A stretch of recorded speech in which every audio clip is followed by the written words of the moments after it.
Hey, what's up, guys? Welcome back to another video. This is a new friend, by the way. This is Artemio. He's a new dog. He's our new dog. Ganny's still with me. They're all in this room. They're all on this couch with me. And hey, you know what else is new? Transformers 1. That was probably a good intro, right? Like, I've been trying to do that for like 3 takes already. I finally did it correctly. So, anyways, yes, I did watch Transformers 1 as someone who's never really got invested into the story of the Transformers movies. Like, I've seen a bit of the cartoons, but like, I never really, like, I never saw like the Michael Bay movies, like, at all. Like, I probably saw it on TV, like, in passing, but like, never really cared to watch the whole thing, which, so like, I don't know, the characters just look very bland. Like, all of the Autobots, all the Transformers, they all look the same. They all like this overdone mess of like bolts and stuff. Like, I don't know. Sorry, for those that liked it, I don't judge you. That's good for you. But like, I don't know, I never got interested in it. They looked overdone. It's sort of like that live action Ninja Turtles movie as well, which I did see. MC.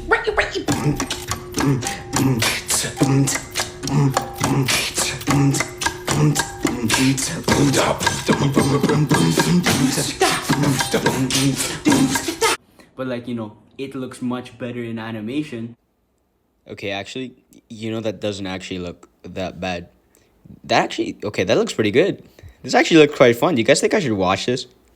So I feel the same way about the Transformers movies, and which is why I was actually quite glad that Transformers 1 is animated. Like, all the characters do look comical or comic book like, which I really do like.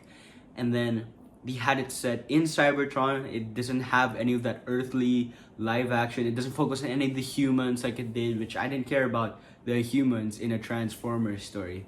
So like, I was glad to hear that this one is just from the very start, from when Megatron and Optimus Prime were still friends. Basically like an origin story for how the rivalry became, and just to get us started into this new Transformers universe, because it's pretty much a reboot, and it's called Transformers 1. There's probably gonna be sequels and stuff, which I do hope to see. I just hope it's not like stretched out or anything. But it was really good. They even had new casts.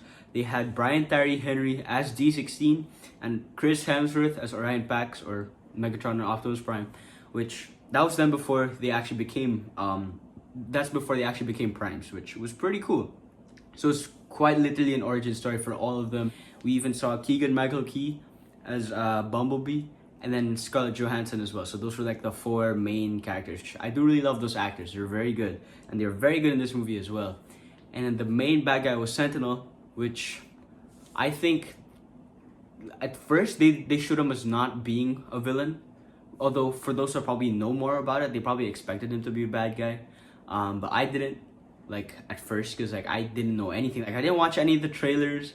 I didn't watch any promotional material. Like, I just went and watched the movie with my friends, and I was very surprised with that movie, because I actually did end up really quite liking it. So like, the first half felt a lot like a Disney buddy comedy kind of thing, like very cartoonish, with D16 and Orion Pax. They looked very childish. They didn't even sound like Megatron and Optimus Prime as they would sound normally, right?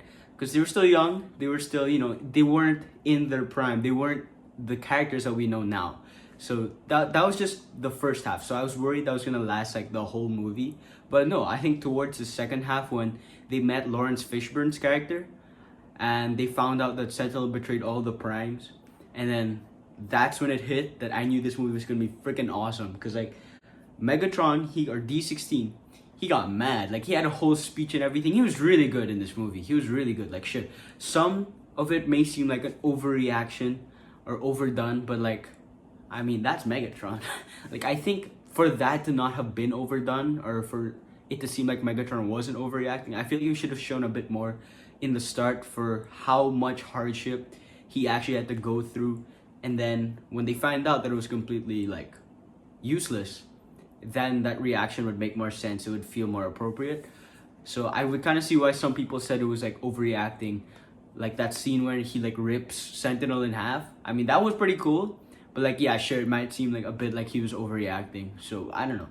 But that was still really good. Like, I loved that second half of the movie. That was awesome. Like, everything going forward was really good.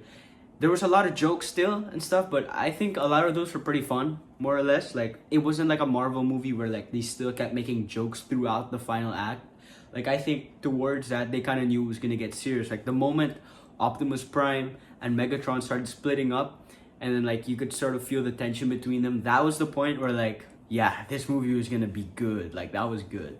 And then when they found the other, I forgot what they were called, like the Royals or the other Autobots that were like kicked out by Sentinel, that moment going forward, that was just cool as hell. Like just to see how Megatron sees a lot of things differently compared to Optimus Prime. Like that was so awesome. Like just that scene as a whole, and I honestly, I really like this movie. Like I feel like this is just the basic Transformers movie, but since I have not seen anything, I don't know much.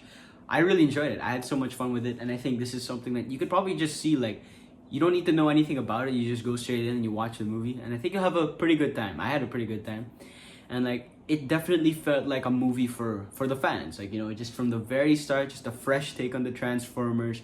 You can go ahead and enjoy it. It even had themes that I really liked, like stuff that I thought would never be like touched on, like sort of how when they revealed Sentinel was a bad guy, when he took out the, what are those called, cogs that allowed them to transform, he took them all out when the Transformers were born, and that was they were lied to basically. And there was like a lot of, I guess, messaging there, but it didn't go to the point where it was the annoyingly preachy woke messaging stuff. Like it actually serviced the story pretty well. I guess it's sort of like X-Men 97 with Magneto, so they actually used that theme, that message pretty well into the story. That was worked in very well in my opinion. And I don't know, I think that was really good. Like it didn't feel like a kids movie all throughout, which I was worried that's what it was gonna be. But no, it actually tackled things that were very interesting and something that a kid wouldn't probably like completely understand just yet. So yeah, really good movie. And yeah, 2 thumbs up for me. I definitely think you guys should go watch it. It's a very fun movie. It's a very chill movie as well. You can just turn it on, you can watch it, you can have a good time. You get some drinks, eat some popcorn. It's a very fun movie to watch with your friends, so I think you guys should do that as well. But yeah, that's really all I have to say for this video, guys. I hope you enjoyed. Don't forget to destroy that like button and the subscribe button, and I will see you in the next video, guys. And yeah, I will do more of these videos where I sit down on the couch and just talk about movies and stuff, because I do really enjoy it. I hope you guys enjoyed my previous one as well. So yeah, that's it for me. Bye, guys.